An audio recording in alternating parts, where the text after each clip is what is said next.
Well, hello, I'm David Freeman with Is That Really in the Bible? Okay, how to begin a relationship with God without church and religion. The title of this message is Don't Go to Church, Be the Church.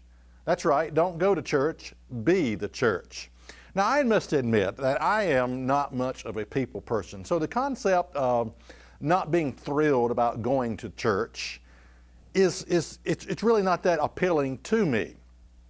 When I talk about the church, in other words, I'm not knocking church, but my view of church is a little bit different than most people. In other words, I view the church as a support group for a bunch of junkies trying to overcome sin. That's my view of the church. It's not the typical view that the world's view of, praying and religious facade and robes and funny little things, hanging off of people and crosses and all the symbols and it's just, a support group for a bunch of junkies trying to overcome sin. That's my view of the church. Now, there was a survey that what people were looking for mostly from a church, and one of the things at the top of the survey was anonymity.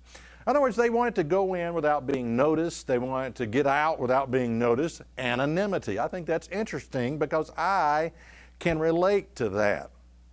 Now, when we talk about all the dynamics of a church, I think all of the dynamics of a church can actually get in the way of a relationship with God. Like I said, I'm sort of an introvert. I sort of connect with God, quietness, solitude, nature. I'm not much of a people person. Did you know they said that Johnny Carson was a high-end introvert, that his idea of a party was about three of his closest friends at his home? You would have never known that by watching the Johnny Carson show.